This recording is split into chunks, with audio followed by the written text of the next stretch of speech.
Fog Entertainment, back with another movie review, and it's time for Star Trek.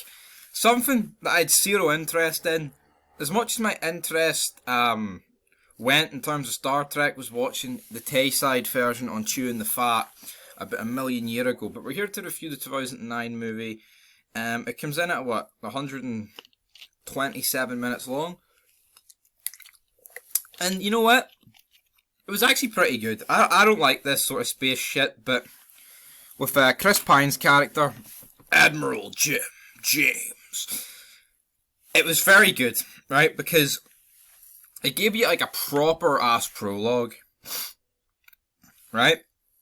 And then the deaths like felt like, even though I'd never seen this shit before, Scotty, Captain, you know, all that good stuff, but the deaths felt some, you know, they built all this backstory up within like the first 20 minutes of the movie. We've got Chris Hemsworth playing the dad of Admiral James, so Big Georgie. He dies saving his mother, or his wife, sorry, who is the mother of Admiral James. But his captain ends up sacrificing himself to Big Leo McCoy. Carl Urban, man, I'm you, what's happening?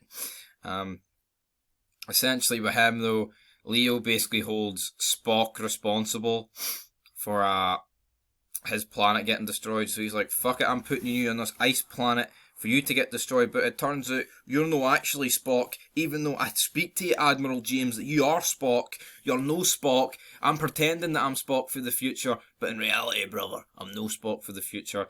Going on about how it took like 7 billion years.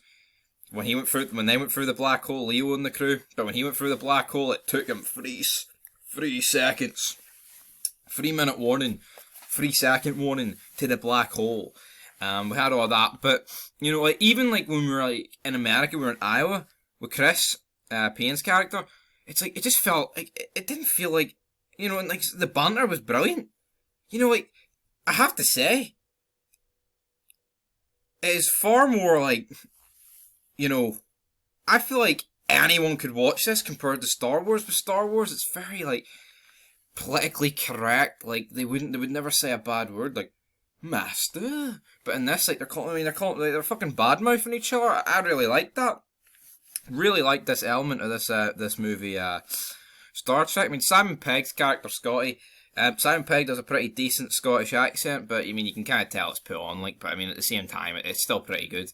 Nonetheless, Admiral James though, it's good. I mean, like I said about his backstory, and the guy visits him. The current captain of the ship basically says to him, "Right, son, your dad was a captain for 12 minutes. How about you fucking prove yourself?"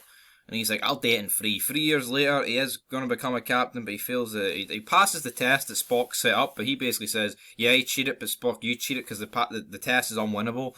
That basically spawns a rivalry between those two, but it's good to see at the end of this movie that we basically have our, like, you know, our team. We've got Admiral James, we've got Spock, we've got Scotty, we've got Nyota, who's forming a relationship with Spock, Zachary Quinto, with the Russian guy Pavel Shchetkov. Poor Pavel, because apparently he died or something in real life. Well, Anton died in real life. He got killed between his gate, leaving his house or something. That's, I mean, look how young he is, no fucking right to die at that age, but man, that's a pretty shite way to go, whatever way you look at it. But yeah, I mean, we had Chris Hemsworth dying pretty early, but where was the guy? Captain Robo, Farhan Tahir. Yeah, we had, oh fuck, we've got a lot more coffin dodgers. Nero's wife, there's his wife, Spock, young Spock, and all these different there's quite a lot of jobbers in here, but you know what? It was a very good movie. It sets up the second one, like even like the final thing, like all the whole stuff with the black hole stuff was interesting. But you know, the banter was there, and I wasn't expecting that. I really wasn't. I was expecting just like, you know, El Generico Star Wars, to be honest. But it really did better than that, guys. So that'll do it for your Star Trek review. Check out the channel for more stuff. Got more Walking Dead stuff coming, but we have to give this movie a proper rating out of 10. And of course, they did bring down Leo and the crew, so it'll be interesting to see where they go in the second one. I hear Benedict Cumberbatch is in the second one. I fucking hate that dick. But anyway, only time will tell if it's a good movie or not. But in terms of this movie, I'm going to give it a 7.5 out of 10. And you know what? For this sort of like sci-fi fantasy pish, A 7.5 for Stevie is pretty good, guys. But until next time, peace.